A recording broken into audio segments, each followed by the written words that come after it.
Hello everyone and welcome to another episode of I Bought a Watch. So today we've reached our 20th episode. When I initially started, I had no idea how long I'd keep it up for. And really, the only reason this channel is still going is because of how supportive you guys, the subscribers, have been. I've really enjoyed interacting with you guys in the comments section and have also been fascinated with watching how the channel grows. Although that's largely in part to me just geeking out over the channel analytics.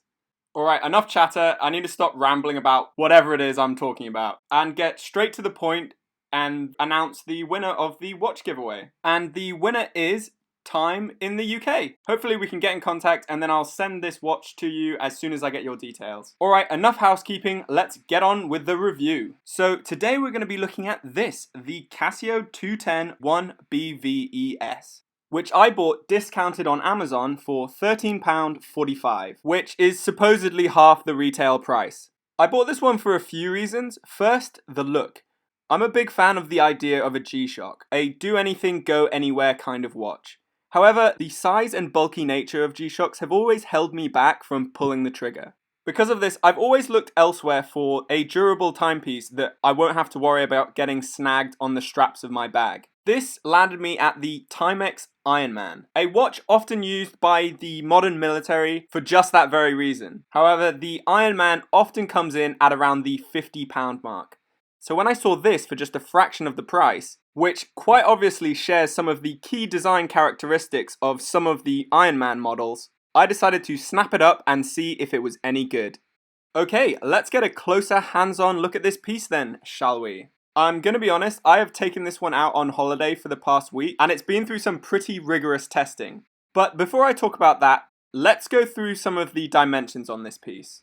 The case has a diameter of 40mm with an approximate lug-to-lug of about 49mm. It's pretty hard to measure due to the inclusion of the integrated bracelet. This is a pretty good set of dimensions that I feel would fit almost all wrists. And the case thickness is also only 10mm. However, thanks to the integrated bracelet and the smoothed case, it has very little edges to get caught on things. The watch display is incredibly practical for the most part, showing the day, the month, and the date, as well as the time with running seconds. This time can be alternated between 12 and 24 hours by pressing the bottom right pusher. The watch also has spaces on the dial to indicate whether the alarm is on, a signal noise on the hour, and splits for when using the chronograph. Another cool looking but not too practical feature is the 10-second counter in the top left corner. Surrounding the display is a textured surround that gives the impression of carbon fiber, on which are printed labels for the pushers in a high contrast yellow. Cycling through the features on this watch, we have an alarm function, and nicely the current time is still displayed. Pressing the bottom right pusher will switch on the alarm, as you can see on the display, and then hourly signals, and then on a third press will switch on both features. Pressing mode again will take you to the watch's chronograph function, which is pretty standard to operate like most other affordable Casios. The only difference is when you use the split function, a split indicator is shown on the display. The final feature when pressing the mode button is a second time zone, a useful feature if you're traveling and need to know what time it is at home or have loved ones in another country. Although admittedly in lockdown at the moment, it's a feature I don't use that often. The watch features a brushed caseback with 4 screws. Stamped into the caseback reads Casio, the reference number, stainless steel back, water resistance to 5 bar, and made in China. The strap on this watch I have found incredibly comfortable. It is fairly pliable and features a nice textured surface that integrates really well with the lugs and the texture around the display, which I think all really help bringing the design of this piece together.